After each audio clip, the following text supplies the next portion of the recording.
Chapter 77 of Married Thrice to Salted Fish.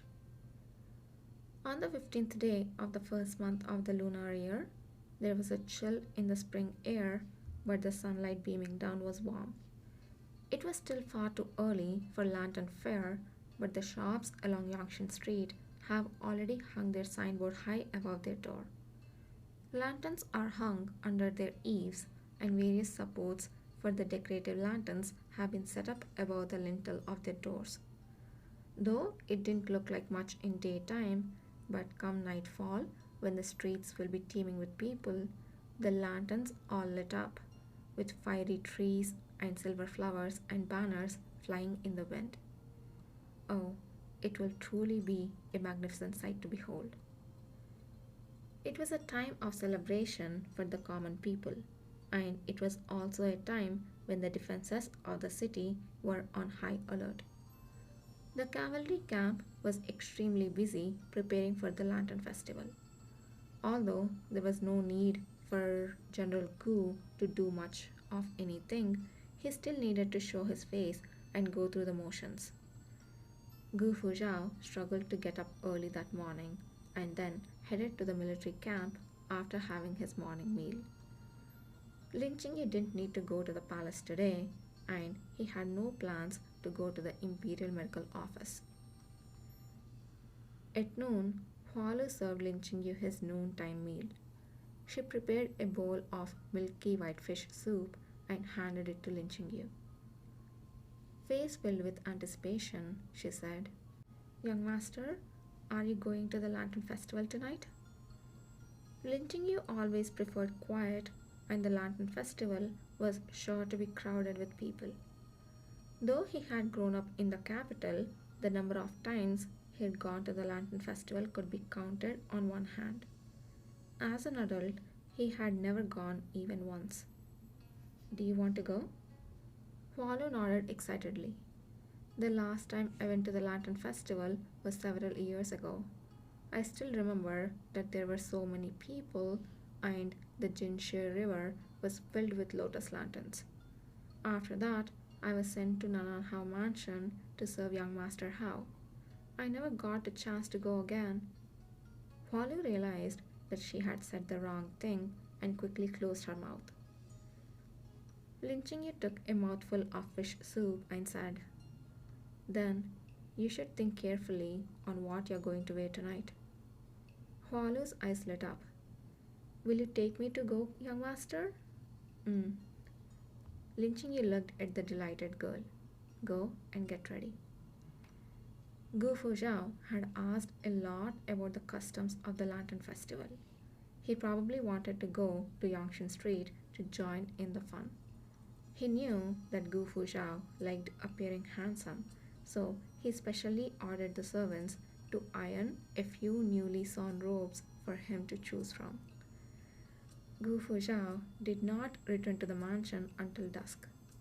When Lin Qingyu heard he had arrived, he went to see him and saw him paralyzed on the bed, like a sun-dried salted fish. Lin Qingyu was all too familiar with the state of affairs. "Tired?" Gu Fuzhao said weakly. Water." Lin Qingyu knew that he was just putting on an act, but he still poured a cup of tea for Gu Fuzhao and put it to his mouth. Gu Fuzhao drank the tea in one go and said, "Can you believe that I hadn't loafed on the job all day today?" "Well, why didn't you?" "The capital's defenses are full of holes. I couldn't bear it and offered a little advice. The people from the Wu mansion took it as a signal to pester me the whole day." Gu Fuzhao regretted his actions. "I could have come back to have the noontime meal with you," Lin Qingyu said. "Looking at you, you don't seem to have the energy to go to the Lantern Festival." Gu Fuzhao was still very interested in the Dayu's Lantern Festival, but he knew that Lin Qingyu didn't like the bustle and excitements. And so he said, "Yeah, there are so many people outside. Going out would be exhausting. I can lie down and imagine myself going out and seeing the Lantern Festival." Alright, then you can imagine about it at home. I will be taking Huantong and Hualu to see the lights. Huh? Gu Fuzhao propped his body up with one hand. You're going? Lin Qingyu said. I promised Hualu that I would take her. Gu Fuzhao gave a slow, "Oh, then I will go with you." Lin Qingyu raised his eyebrows. Aren't you tired? Gu Fuzhao sighed. It can't be helped. The wife wants to take a stroll around town. No matter how tired I am, I must accompany him and do so with pleasure. When it was almost time and the two of them got changed, Lin Qingyu's long hair was tied up with a jade crown. He was dressed in white with a hooded snow cape draped around his shoulders. Seeing Gu Fuzhao's griddled robe, still dressed as a warrior, he couldn't help but ask, "Don't you like wearing red?" When Gu Fuzhao was still Lu Wancheng, he preferred brocade robes. Lu Wancheng had the temperament of a noble, and fiery red suited him best. Now he was a lot more tanned. Whenever he was not smiling, he appeared quite fierce, his expression stern.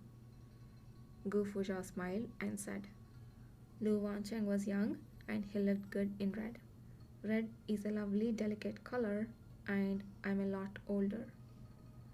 The most important thing when it comes to styling is choosing clothes that suit you. After speaking, he thought back longingly towards the past.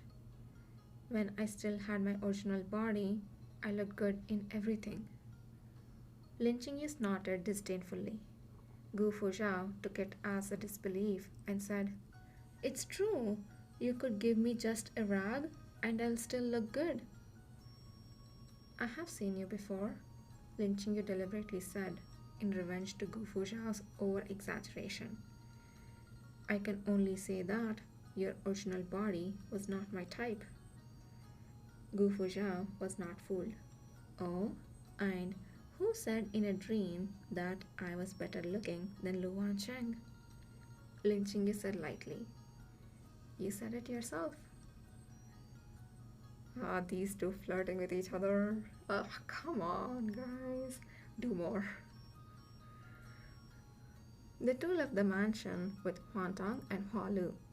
It was only halfway into the night, but the market was already full of people. Walking along the streets were both ordinary people as well as high-ranking people, men and women, old and young. There were even quite a few foreigners. With the sky having gone completely dark, all the lights were now on. The brilliant lanterns cast crimson shades on the face of revelers, wasting whatever money the girls spent on Rogue. They continued walking. Hawkers were calling out from all sides. Huantong and Hualu were both very vivacious, and after an hour of walking, their stomachs were already stuffed with all sorts of snacks.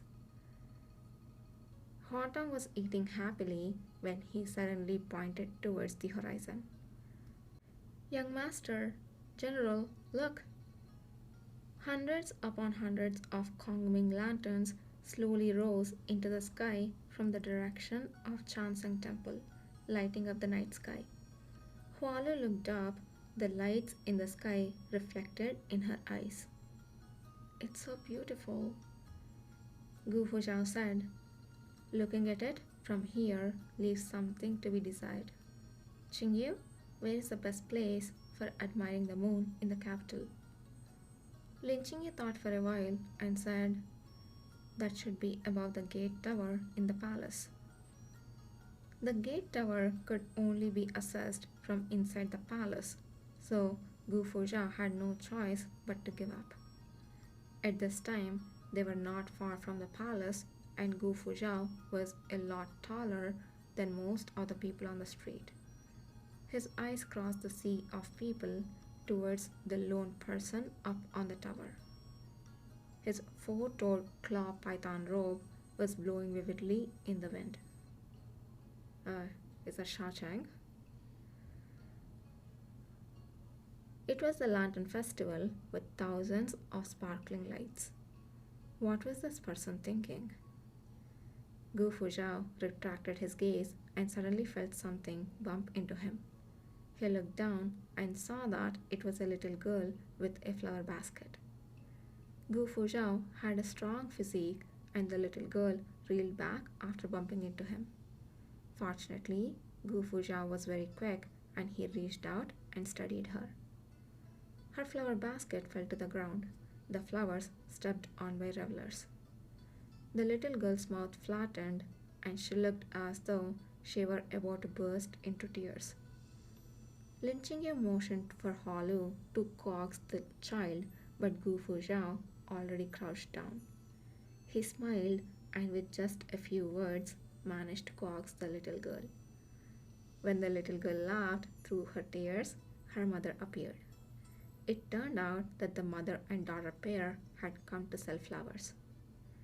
Gu Fuzhao bought all the flowers from the little girl's mother, turned around and said, "Qingyu, these are for you." Before Lin Qingyu could react, a large bouquet of flowers was stuffed into his arms. "Why are you giving me flowers?" Flowers in full bloom, brilliant as brocade, gorgeous in many forms, yet only a foil for the beauty that transcends flowers. Gu Fuzhao looked at Lin Qingyu with a light in his eyes. "Jiangnan has nothing but the sprig of spring I give to you." "It's a good thing I memorized a lot of poems, otherwise I wouldn't be able to keep up a conversation with you." Lin Qingyu lowered his head and smelled the fragrance of the flowers. "You don't have to recite poems. You can speak as you are used to. I can understand you even in your native dialect."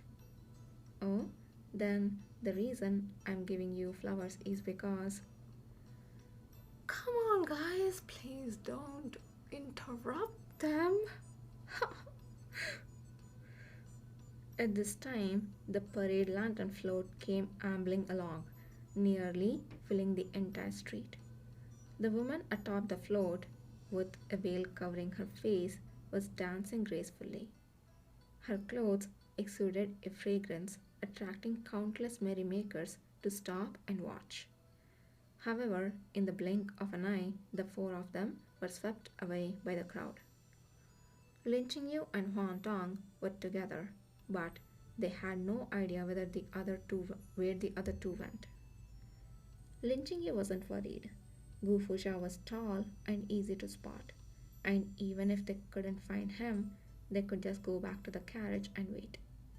It was inconvenient lugging along this large bouquet of flowers, so Lin Qingyu handed the flowers to Huan Tong and asked him to bring them to the carriage first.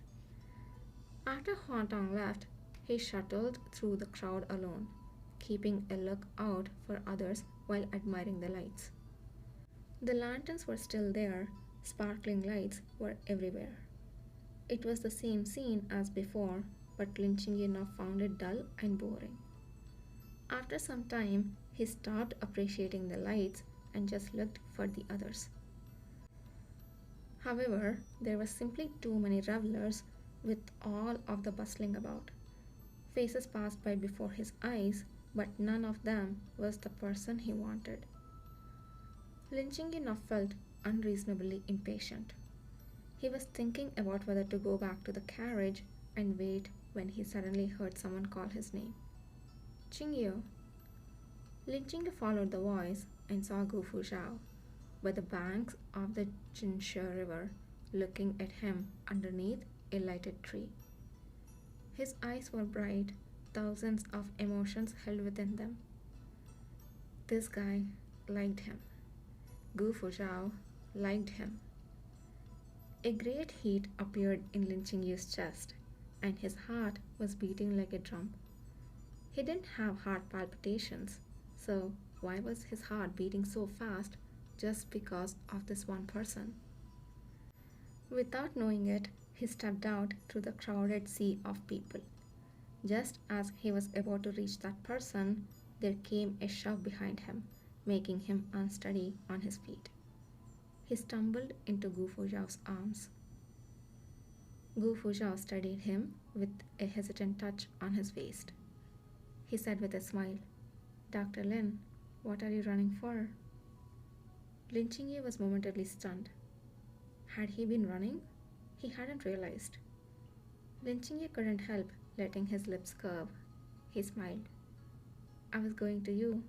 Of course I had to run." Gu Fuzhao was stunned.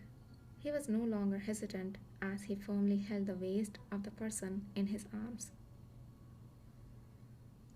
Hualu's voice came at this time. "General, have you found the young master?" "I found him." Gu Fuzhao let go of Lin Qingyu and said, sounding like his usual self, "Where is Huan Tong?" Lin Qingyu said, "I asked him to go back to the carriage first." Gu Fuzhao asked Hualu to go back and inform Huan Tong lest he wait anxiously. As soon as Hualu left, only the two of them were left. The two stared at each other for a while, seeming a little embarrassed. In the end, it was Gu Fuzhao who spoke first. "Qingyu, do you want to go for a walk by the river?" Lin Qingyu nodded.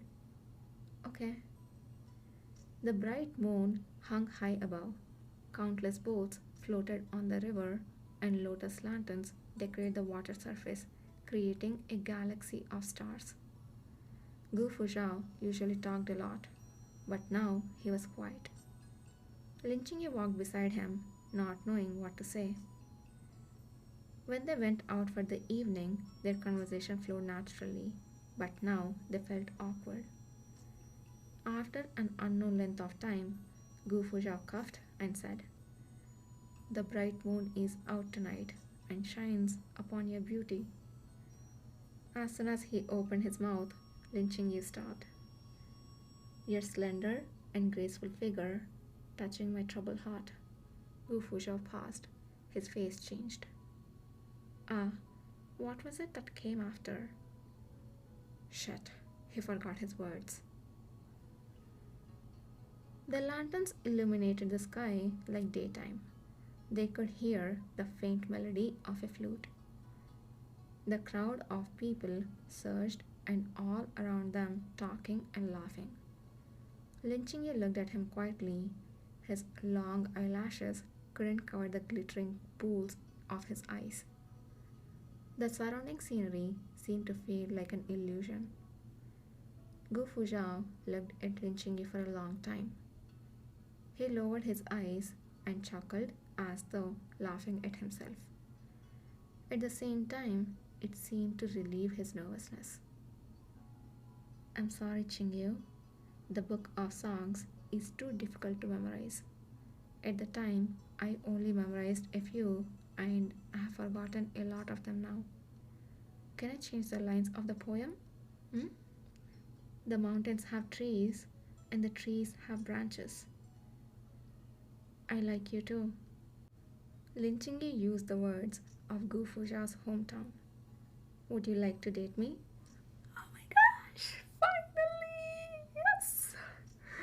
Oh my gosh, if I can freaking scream into a pillow, I would. And after this, I would actually go to my bedroom and scream into my freaking pillow. Oh my gosh, they are finally confessing after so many freaking chapters. It's finally confession time. Yes, huge win. Huge freaking win. I'm so freaking happy. I am on freaking cloud 9 right now. Oh my gosh. I'm gonna reread this